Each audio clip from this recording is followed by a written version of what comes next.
अस्सलाम वालेकुम। आज हम डिस्कस करेंगे स्विस कनाल के बारे में।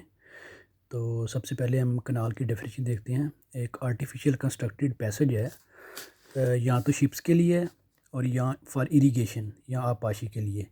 मतलब ये एक मसनूई पैसेज है, रास्ता है पानी का, जो या तो शिप्स की मूवमेंट के लिए बनाया जाता है या फिर आबपाशी के लिए।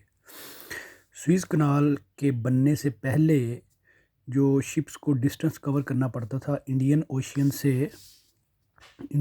से अपना एशिया से यूरोप जाने के लिए इधर से अफ्रीका पूरा क्रॉस करके मेडिटेरेनियन सी में जाना पड़ता था, फिर यूरोप में जाना पड़ता था। तो इंडियन ओशन से अटलांटिक ओशन तक जो डिस्टेंस बनता था वो 19,800 किलोमीटर था। और इसके बन जाने के बाद ये हम शॉर्टकट लेते हैं इधर से रेड सी से, इधर से स्विस कनाल से मेडिटेरेनियन सी में। तो इससे हमें जो डिस्टेंस बनता है वो 11,600 किलोमीटर बनता है। पहले हम स्विस कनाल का मैप देख लेते हैं।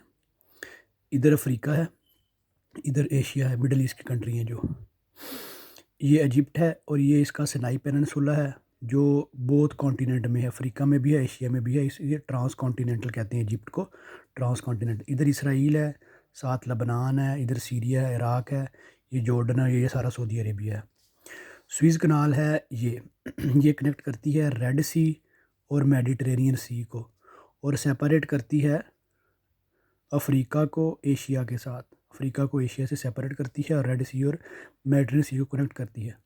और मेडिटेरेनियन सी इसे अटलांटिक ओशन कहते हैं, रेड सी है इंडियन ओशन में है।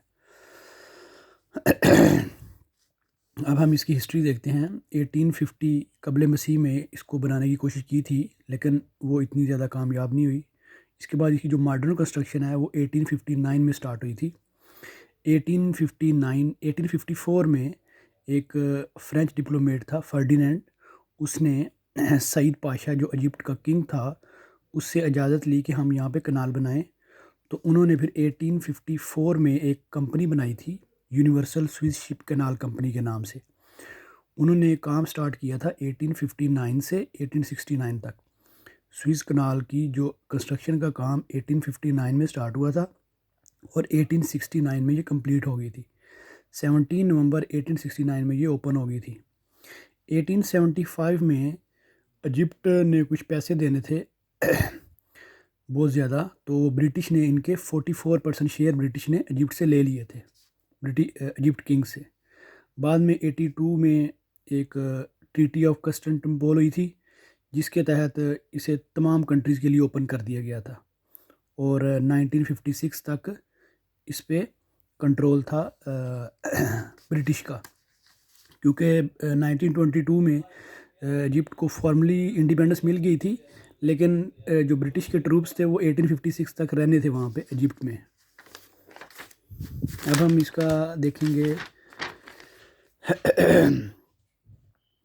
6 to 7 नवंबर 1956 तक यूएन ट्रूप्स रहने थे। अब इसकी इम्पोर्टेंस हम देख सकते हैं।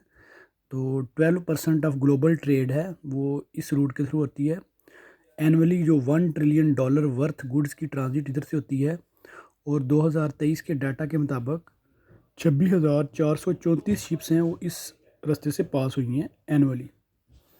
और हम इसके रिसेंटली जो 2021 में इसका ब्लॉकेज हुआ था, वो एक एवर गिवन एक शिप था, उसने ब्लॉक कर दिया था। 6 दिन के लिए ये ब्लॉक रही थी। और एवर गिवन ये जो शिप है इसका ये रजिस्टर्ड है पनामा में, और इसे ताइवानी कंपनी चलाती है। और ये मलेशिया से नैदरलैंड जा रहा था, मलेशिया से नैदरलैंड जा रहा था।